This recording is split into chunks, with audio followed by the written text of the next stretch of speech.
Bismillahirrahmanirrahim. Assalamualaikum warahmatullahi wabarakatuh. Alhamdulillah. Alhamdulillahi rabbil alamin. Wa bihi nasta'ina ala umurud dunya waddin. Wassalatu wassalamu ala nabiyyina Muhammad. Asyhadu an la ilaha illallah wahdahu la syarikalah wa asyhadu anna Muhammadan abduhu wa rasuluh la nabiyya ba'da.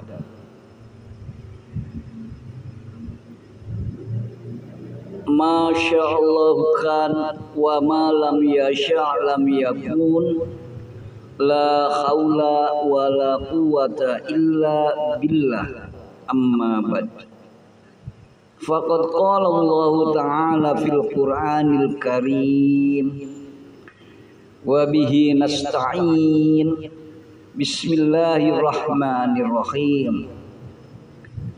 Ya ayyuhalladzina amanu taqullaha haqqa tuqatih wa la tamutunna illa wa antum muslimun. Wa qala Rasulullah sallallahu alaihi wasallam, ittaqillah haitsu ma kunta wa atbi'il sayyiati tamhuha. Wa qala aidan talzamu jama'atal muslimina wa imamahum. Shadaqallah wa sadaqallahul azim wa sadaqar rasulul karim. Alhamdulillah para pemirsa yang ada di rumah, yang insyaallah sama-sama kita semuanya mengharapkan ridho Allah Subhanahu wa taala pada malam ini, dan semoga juga Allah memberi rahmat kepada kita. Dengan demikian juga alhamdulillah pada malam ini saya di hadapan para permisa di rumah ingin berdialog dengan Ustadz Ahmad Refai. Ustadz Ahmad Refai dari Serang, Banten, yang kini menetap di Cilengsi, Bogor, insya Allah. Para ikhwan sekalian, saya ingin bertanya kepada beliau, Ustadz, kita sama-sama tahu ya bahwa jamaah muslimin ini berdasarkan Al-Quran dan hadis yang saya lihat, yang saya teliti gitu, ya, bahwa memang manusia khususnya kaum mukminin atau muslimin itu kayaknya berdasarkan dua hal itu, Alkitab atau Al-Quran dan Sunnah Rasulullah SAW, bahwa menetapi jamaah muslimin itu adalah wajib, sebagaimana wajibnya sholat yang diperintahkan Allah Subhanahu wa taala. Dan saya lihat Ustadz Ahmad Refai ini selalu memperjuangkan soal jamaah, mengutarakan soal jamaah baik di masjid yang saya lihat ya, baik di dalam musyawarah. Nah, yang saya tanyakan Pak Ustadz, Ustadz sejak kapan menetapi jamaah muslimin?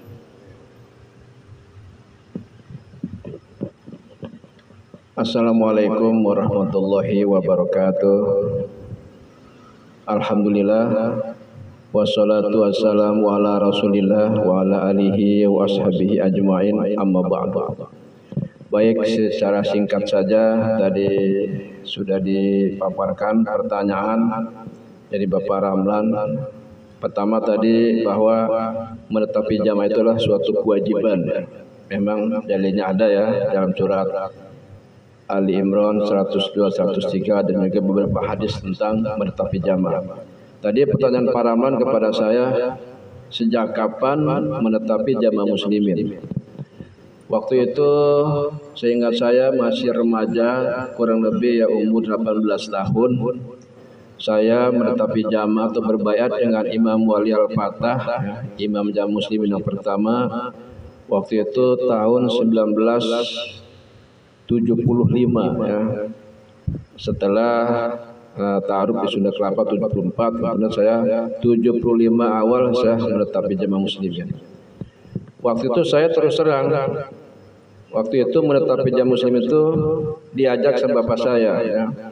Mat, ayo kita baiat. Saya nggak ngerti itu apa baiat itu. Baiat itu apa? Nggak ngerti. Saya ikut aja orang tua. Waktu saya diajak sama kakak saya dua, kemudian sepupu saya dengan tetangga saya. Jadi di Tanjung Priuk Mushol Al Jamaah ya. Waktu itu yang memimpin atau yang menerima baiat saya adalah Ustadz Abdul Rahim Arif ya, termasuk guru saya itu pada waktu itu ya. Itu sekitar 1974, saya kurang lebih masih usia 18 tahun Pak Ramlan, kurang lebih seperti itu. Dan saya nggak ngerti itu waktu itu. Nah, cuman lambat laun karena saya belajar menghadiri majelis talim, baca buku-buku, kitab-kitab seperti Riyadhus Shalihin dan yang lainnya, saya sudah mulai paham tuh.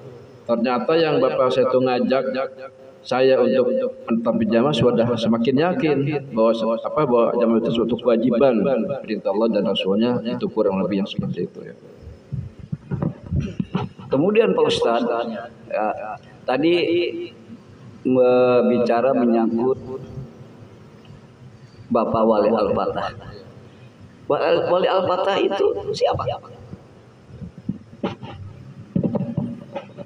Ya sedikit banyaknya barangkali saya pernah tahu ya, dari ya tidak jauh-jauh dari membaca ya sejarah beliau ya. Bapak Wali Al-Fatah memang dahulunya sebelum beliau itu dibaiat sebagai imam muslimin, imam jamaah muslimin yang pertama, beliau termasuk biro politik pada waktu itu ya.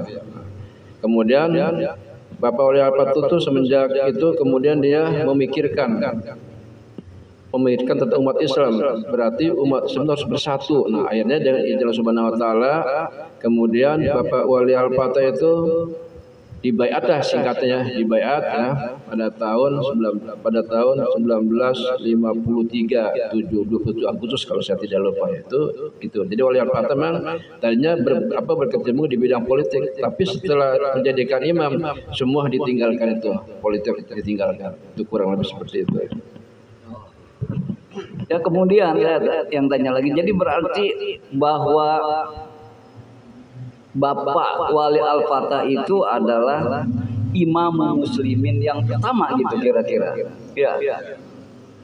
Terus tadi bicara soal baiat.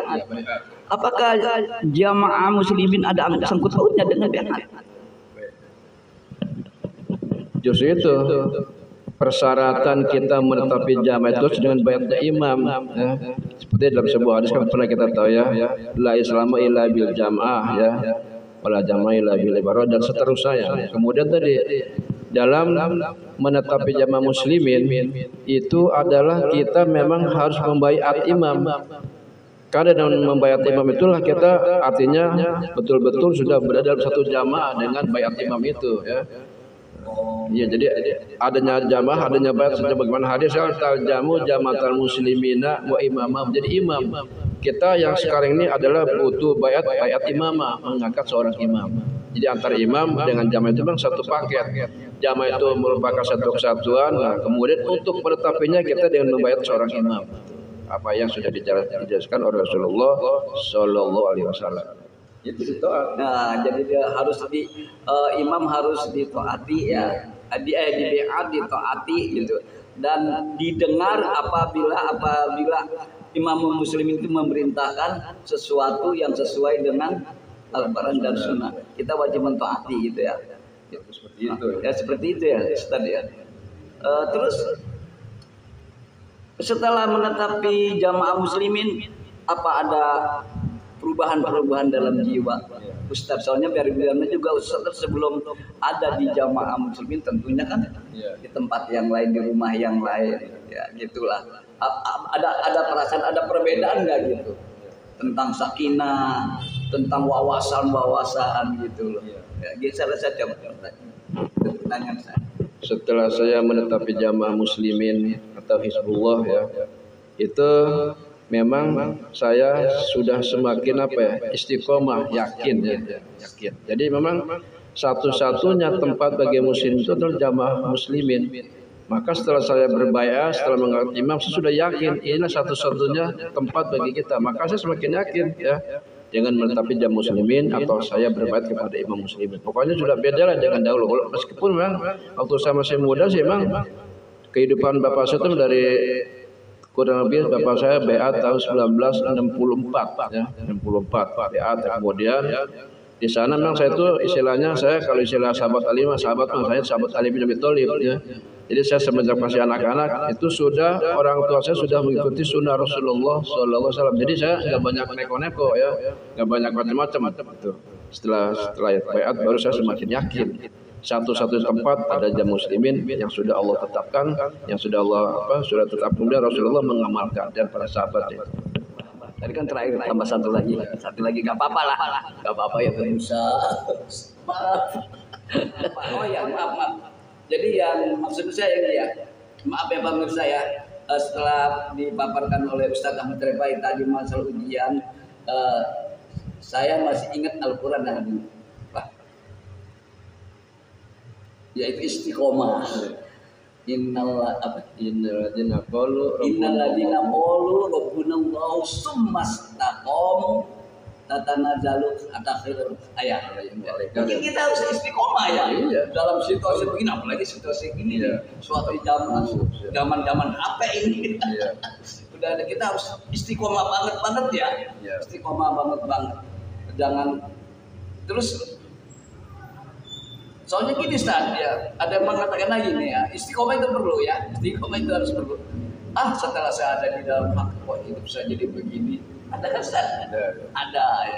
Ya udah, ini terakhir, dengan perjanjian Ustaz terakhir. Jadi bagaimana pesan Ustaz dengan para pemirsa, khususnya para ikhwan?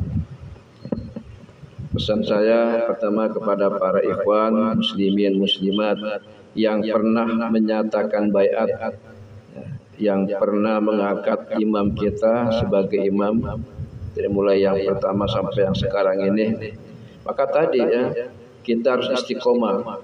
Istiqomah di dalam jamaah itu artinya kita tetap berjalan, tetap ya teguh ya, berbagai macam ujian, berbagai macam kendala-kendala, tetap kita harus istiqomah. Jangan melaksanakan perintah-perintahnya. Kalau imam menyuruh kita beramal soleh, kita laksanakan.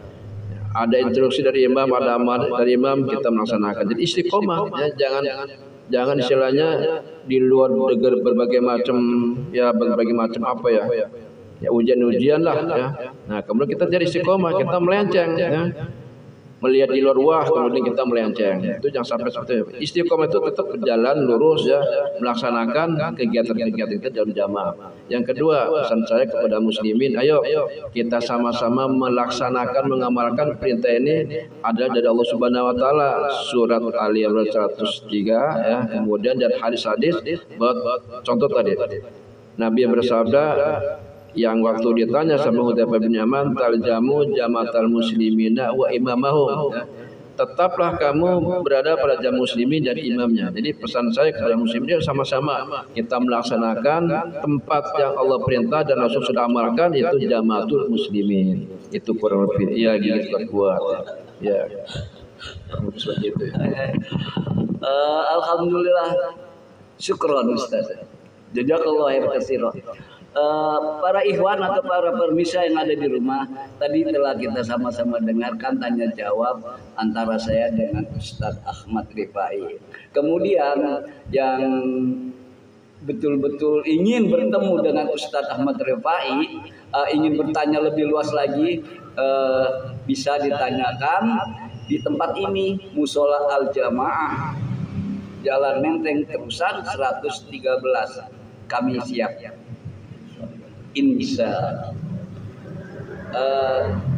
kami ucapkan jazakallahu khair para pemirsa yang mengikuti program tanya jawab oleh Parlan ngecrek dan Ustaz Ahmad Rifai. Saya tutup. Subhanakallahumma rabbana wa bihamdika asyhadu an la ilaha illa anta astaghfiruka wa atubu ilaik. Wa aku minkum. Wassalamu alaikum warahmatullahi wabarakatuh.